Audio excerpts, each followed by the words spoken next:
Hello guys, and welcome to a bit of a review, a comparison and an update on the Honda CR-V. As you know, I've gotten myself a 2010, late 2010. I've actually just looked on the logbook and it was registered on Christmas Eve. Who buys a car on Christmas Eve? I suppose it's a working day, isn't it?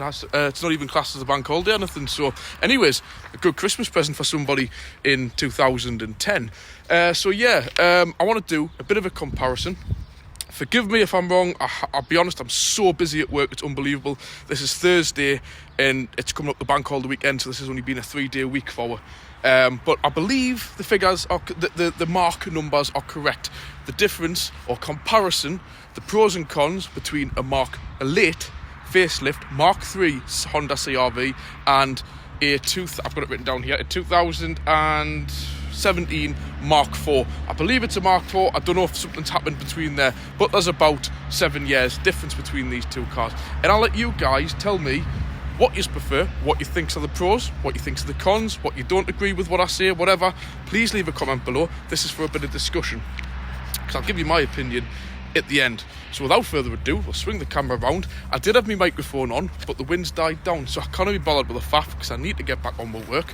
But we'll have a little bit of a walk around. So like I've said, private plate 2017, 2010. Me personally, and it's not just because I own it, I've always liked the Mark IIIs. I was never keen of the Mark I and II, but they're good cars still. And the Mark IV, I personally just think it lost a little bit of character. Not by any means saying I don't like it. I just loved that bullnose front. They have tried to copy it, but I think they've lost a bit of character. It's hard to explain till you get close up and you see this great big area here that sticks out between the grille. And on this one, they've just shaved it off a little bit. Not quite as much. That's just my personal preference, guys. I totally respect. A lot of people prefer the more slimline, but what would you class it as? Streamline, sleek looking of the new one. I personally always have preferred the Mark III facelift. This is slightly different to the ones that started in 06, 07. I do prefer this one where they've tweaked it a little bit with obviously the different levels of grills with the mesh bit here and the straight lines into there, and again they all kind of go down in a ridge pattern, and then you've got your hidden bit of undergrill under there, which it's hard to explain till I get down on my knees and show you. It's got a fantastic profile here, a lead on for when you do actually do a bit of soft off-roading. That is exactly what you want. So when you're going nose down into the ground, that picks up on it like an overhang, where with that it's got like some form of, I don't know,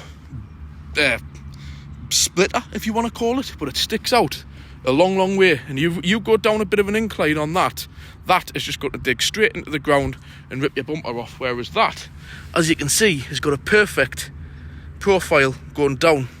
Not saying for a minute, guys, these are top off-road cars, but they're both four-wheel drive, and obviously with some all-terrain tyres on, more than capable of everyday off-roading. Not obviously going to compete with a Toyota Land Cruiser, obviously. So we'll walk round, we'll just do a bit of a look. I've tried my best to get them parked nose to nose because I'm interested to see if there's any difference in length, and I don't think there is. Nothing. And I've had them, obviously this is my car on the lift, and I've just been in service in this one, and there's no difference. Few differences which I will get to, but all the back axles pretty much the same. Underpinnings, there has been various little improvements or tweaks, whatever you want to class it as, updates, but nothing major. So they're both essentially pretty much the same car. So yeah, again, coming out the back end as well, I did always like the lights that went right up the back, which was a part of the styling from the very beginning, from the Mark I CR-Vs, and I always like that.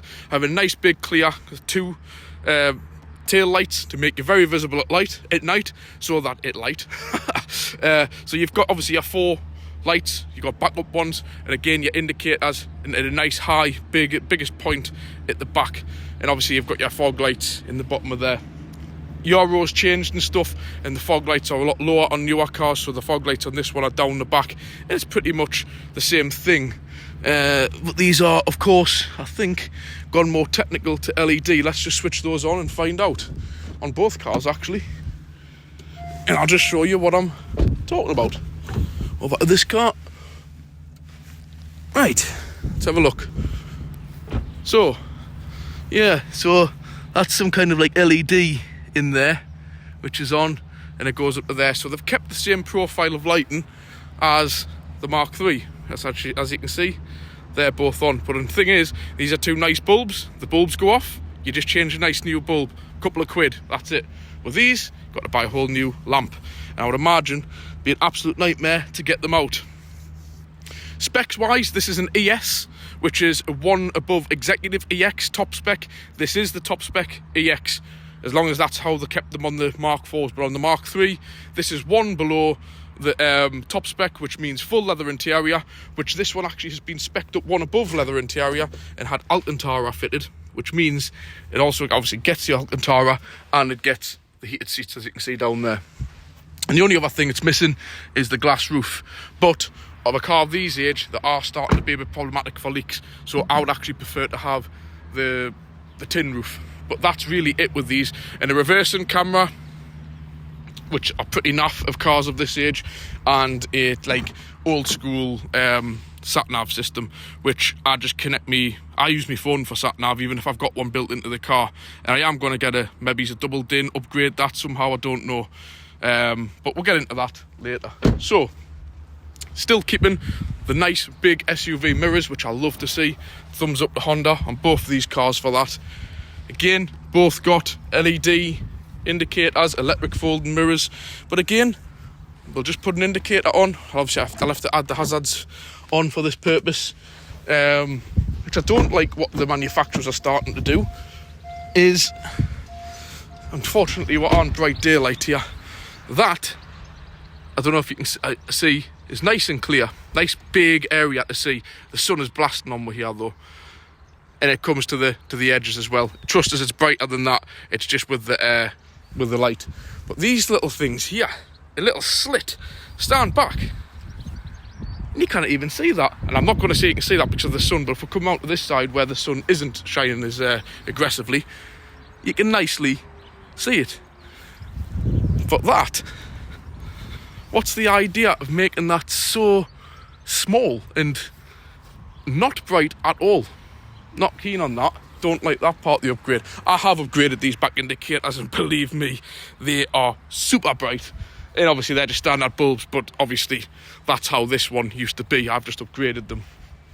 So I'm just going to knock the lights off on this one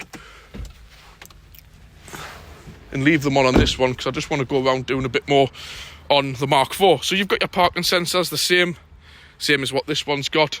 Boot sizes. This may have an electronic boot. The usual nonsense where they don't open all four doors. Right. We'll have a quick look in the boot areas.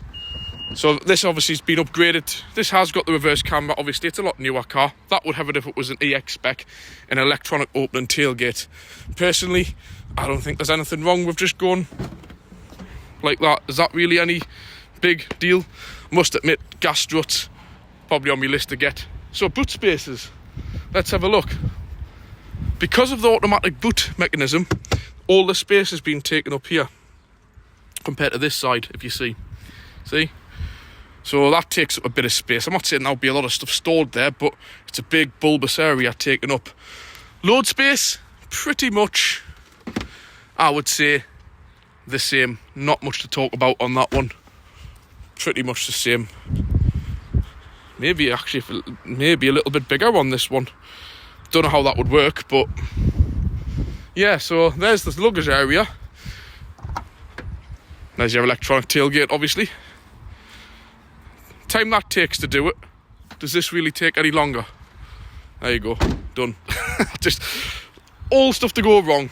So anyways, there's some of the stuff on the outside. Like I mentioned, some LED lights, little shark fin thing where that's got a little kind of stumpy aerial on it. But bar that, pretty much the same profile of the back window. The back, obviously the back, again, for me, I still prefer the back end to like this kind of weird shape to it. I don't know. And again, I think it isn't. I'm not being biased. I have always preferred the Mark 3 CR-V. Please tell me if you think differently. The window line, I love that curve bit at the back, how it comes round. It just really sets off the car, especially in black. But with this one, it's just, I don't know. Maybe because the car's not black, it might not be giving it justice. I don't know. This is a top of the range one. You've got diamond cut wheels, which are 18. And these are, yes, I know they're an 18 because I was looking. And again, I still personally like these sort of like twisty spoked wheels versus those flat face sort of diamond cut ones, which cost a fortune to get recut when they go wrong. Again, tinted windows. Guys, this is just my personal opinion here. I'm not pulling the Mark 4 down. I'm just saying, and I would like to repeat, this car cost pocket money. Very little money. This car, I would say probably above £10,000. So remember, when I'm making comparisons here, you've got a couple of grand car, if that, to 10 plus grand, easily I would say for that. I'm not big on cars which are worth more money. So just remember here, there is a huge price difference between these two cars here. So the things I'm picking up here, you would expect a 10 plus grand car to way outdo a, if that, 2 grand car, argument's sake. You know what I mean? 150, 60,000 mile 2010 car. I don't know. It could be worth more, but that's just what I would personally value it at. But we don't talk money on this channel, so I don't disclose what I buy things for, sell things for, whatever. We all know the rules of this channel. We don't talk money. I'm just giving a very broad comparison here. So we'll go out to the front ends on them. The sides, kind of the same stuff. The plastic cladding along the bottom, which I like to see. Any scuffs and scrapes, these take it. And I love them round the arches. Again, they've carried it onto these. All the areas that get scuffed and scraped, you don't want it colour-coded. Simple as that. Which is what I don't understand about bump strips. These, why colour-code something that is designed to be knocked and hit, to not damage the paintwork? Why paint something that is designed to protect the door? You may as well just leave it back. This car hasn't got them on, but you may as well just leave them black. So, round to the front. While I've got the lights on, I just want to show you with these. These have, obviously, LED running lights. You can see there, they're on dull, so it's flickering. LED cornering lights. Probably LED dip beam. Let's just find out. I'll just turn the hazards off. Right. A million buttons to press just to get these things to start up. So yeah, there we go. They've got an LED dip beam, LED running light. Standard bulb fog lights, which I hate it when companies do that. If you're going to make everything LED, do it all. And you've obviously got your LED cornering lights. These, again, optional extras. These have just got halogen dip beam, but you can get them with a xenon option. I'm just going to upgrade these to LED. And as you've already seen, I've got LED side lamps. Same with the fog lamps. And of course, we've got 2 headlamp washer moments, of course, Dan's favourite. But I've just cleaned mine, so I'm not going to do a demonstration on mine. I may do it on this one because it needs checked anyways for the MOT, but we'll see. But yeah, my parking sensors are due replacement, so I am going to do that, but they are factory fitted. So yeah, just around the front, that's kind of what I was saying with the lights. Not a great deal else to speak about with those. We'll have a quick look on the back seats. Again, the cars are based on the same platform. I very much doubt there'll be a great deal to talk about there. 5 seats. That's about it. Typical Japanese cars, not a great deal of tech in the back, no charging points. Might be on the other one. You get your electric windows, and that's it. Like some kind of cup holder thing here. But plenty of leg room, more than enough. Nice flat floor. And there we go. Oh, the other one, keeping the theory, like I said, same bodies, flat floor. Love that idea. Basically, this one's got full leather. Exactly the same kind of stuff. They're getting some ventilation in the back, but still no connectivity, which is your usual. And this one has got about a third to 2/3 glass roof, where the ones on the Mark 3 come to about here. But again, it's like the other ones, they don't open, they're just a glass roof. And everything is pretty much the same in the back. Factory tinted windows. So a couple of little improvements up to now we've seen. If a Spaniel approves, he's coming to see you. and the other one's over there running about. And obviously with this one being an EX top spec, it's got this contactless entry system, which personally, I'm just going to turn these lights off in the ignition. Where's the key? I think I've put it somewhere here. This contactless stuff, but at the end of the day, that's how cars are so easy to nick nowadays. I much prefer having a key, and it's a lot more difficult for a thief to pinch a car when you've got a physical key blade. I much prefer that. Your remote locking and just a normal key to start it up, but unfortunately that's just the way with the new cars. So before we go too much of the interior, we're just going to have a quick look at the engines on them. Now this is where I want to give you a bit of info, a bit of spec. And I'm not going to lie, I've googled some of it to get the exact figures. And here we go, the engines. 2.2, I've already explained this in my previous video, i-dtec. And like I said, that only the last 2 years of this model got this engine, which was really built and designed to go into the Mark 4. So this is your 2.2 i-dtec, and this is, when they start with the silly names, Earth and Dreams Technology, 1600 i-dtec. So my dog's just running at the gate at someone there. So yeah, so I was saying when I first got this car, it was a nightmare for the fuel filter. It is still an awkward. You've got to take all this out. There's another network of pipes down there, and it's down the back. This is the real pain to do. The fuel filter is right down the back of here behind the block. Big job to change. But I've got my facts and figures somewhere here on some paper, which I'm going to read to you. So obviously 1600. 2.2, you're losing 600cc. That's a lot. They're pretty much the same power. Believe it or not, actually, this has got 147, about 150, and this has got 155, 158. You're pushing it, though. You know, when you've dropped 600cc's, and you're getting the same power, if not a bit more, but I do know these remap no problem to 200 brake. Absolutely no problem. Sorry, guys, just a load of idiots on some motorbikes there. Right outside of a school, by the way. This is a school, and it's about 3 o'clock. Can't make it up. But yeah, so your 1600 i-dtec 2.2. The only real gain you get, this is Euro 5, that's Euro 4. And we all know, unless something's Euro 6 compliant, both these vehicles are not compliant to go to the clean air zones. So you're better off with the lower category of emissions on that than having to put up with it on that. I don't think this has AdBlue or anything like that. But yeah, 1600, I would personally like to have the extra 600cc. Yes, you can make little engines go as fast as you like these days. You can strap big turbos onto them, but inevitably the bigger sized engine will always outlast it. I would much rather have 200 brake horsepower with a remap and have a 2.2. As you can see, still got a whopping big turbo on it there. So yeah, we already know they're the kind of issues with the engines. So what I'm going to do now, I'm going to read you just a few little bits of specs, little bits of info before we go on to the interior to finish off this. So that's something else. The 1600s, these newer ones, have got all the nonsense with stop start. So it means you've got a very expensive battery, very expensive starter motor. See, it'll be an EFB battery. Might not be marked on there. Yeah, see, EFB, very expensive battery for the stop start, and it's all to no avail. It's just pointless, you know. So you do have a lot more emission stuff on that one, which you don't really want, and it's pretty much not far off miles per gallon, all pretty much the same. So tone weights, this one is an auto, but I do know these are the same as well. So the old one, the Mark 3, can tow 2 ton, 2,000 kilograms, and this one can tow 1,500. But it may just be because that's an automatic, because I do know the automatic versions of these ones are the same, 1,500. Either way, still good towing capacities. I've went through the powers. Taxes, £180 tax, £280 tax. So it is £100 more, but I'd rather just pay the £100 more and not have all the nonsense with the emissions governance, to be fair. Maybe if that was £30 and this was 300, yeah, but 280 or something, 180.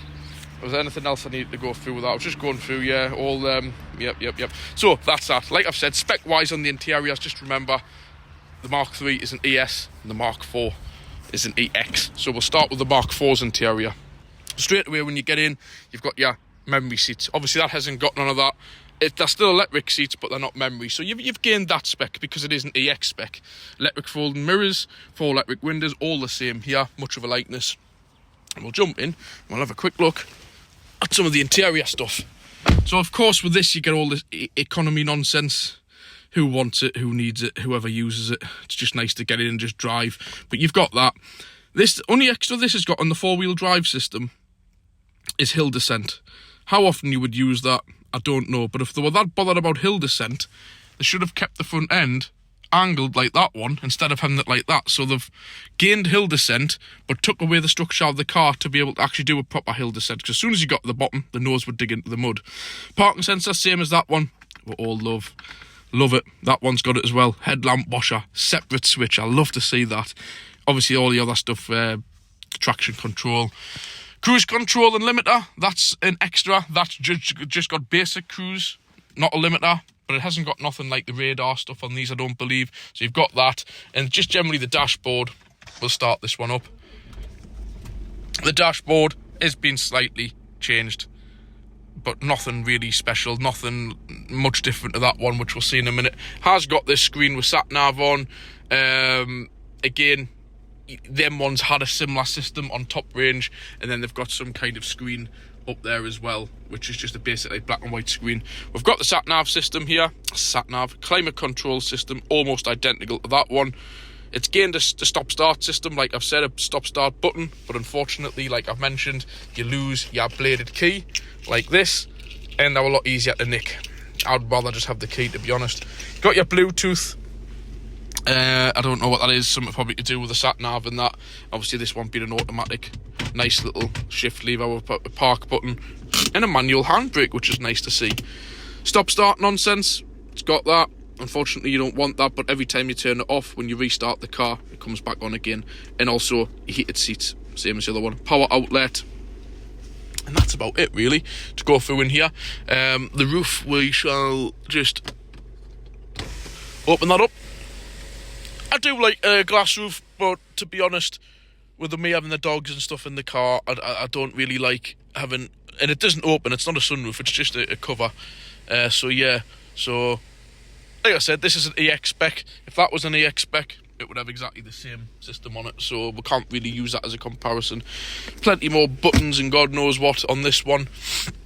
So yeah, so there we go. There's just a few bits. I'm not going into too much detail in this one. So we'll jump now into the other car.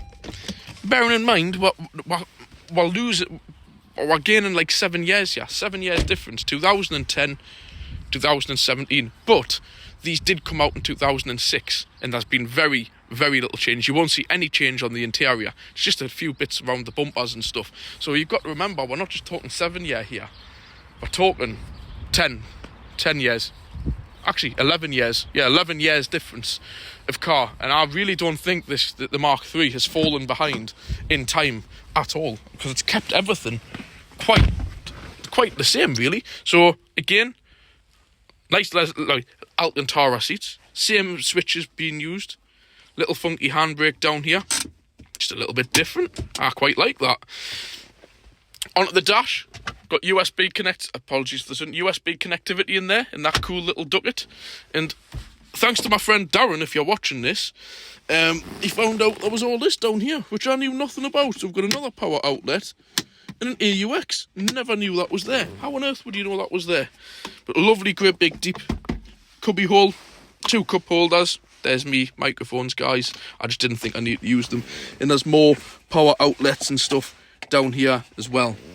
But as you can see with the dash, it's pretty much the same kind of thing. Bear in mind, if this was EX spec, that would be a big colour screen and everything. Reverse camera. And as you can see, the dials are pretty much the same. I'll put the ignition on so you can see something here. All not a great deal different to the other one. Similar kind, actually a bigger screen, if anything, on the centre dash. Obviously, the other one's got one up here as well. And yeah, it's not a great deal of difference. Love it again. Headlamp washer moment. Factory fitted parking sensors.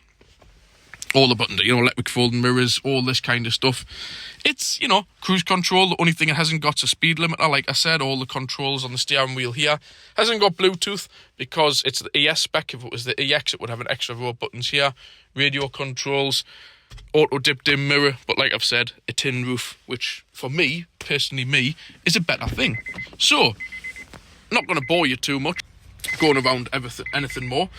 I just want to do a brief walk around of them, and see what all of your guys' opinions are of them, what you think, and what would you prefer.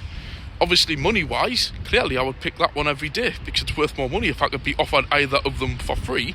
But honestly speaking, if it was my own money, I do like the Mark III, hence I bought it, hence that's my car. So yeah, let us know below in the comments what you think. Yeah, so I'm just going to leave the video there. Please leave some comments below, let us know what you think. This was a totally unplanned video. I wrote down a few facts and figures and that's about it. But of course, you know Dan, got to end this video on a headlamp washer moment. Genuinely, this car is going in for MOT and the lights need checked. So before you say, oh, you're going to do it your customer's car, not your own. Well, I need to do work on that now, so I don't want it all wet. And this one needs checked. So here we go. See if we can get round quick enough. Using, of course, the specialist separate button. Let's see if we can get round quick enough to it, yeah? There we go, look at that. How easily amused I am. See if we can do it again if it allows a second burst. Yeah, something about headlamp washers are just cool. Don't ask why, just one of my things. Everybody has their own little interesting points, but I like to see how many different ways they can design these headlamp washers into bumpers, where they can hide them underneath some lights that are incorporated into them. But yeah, just a cool little feature, and I love the fact Honda give you a separate button to use them as well. So guys, I hope you've enjoyed the video. Very basic, you may be bored to tears about it, but I just figured, hey, I've got my Honda here today at work, and there's one in for service. Why not do a review? Simple as that. So I hope you've all enjoyed watching it. Please leave the comments below like I've asked through the video. Anything you want to ask, I will get back to you when I can. I have been very busy lately. Hit the like button. If you haven't already done so, hit the subscribe. If you want to help out the channel at all, just buy me a coffee. Super thanks, link below. It all helps massively. For me and my dad getting the odd coffee, because my dad is letting us take a little bit of time out of work to do these things. So I like to keep them sweet, buy him a coffee. By saying that, what dinners are just waiting. So I've got a nice, what is it from Glenton's? Homemade soup and a, what was it? Bacon. I think it's a chicken and bacon wrap or something like that. I can't remember what my mind's just gone blank. So I'll catch you guys soon. Thanks for watching.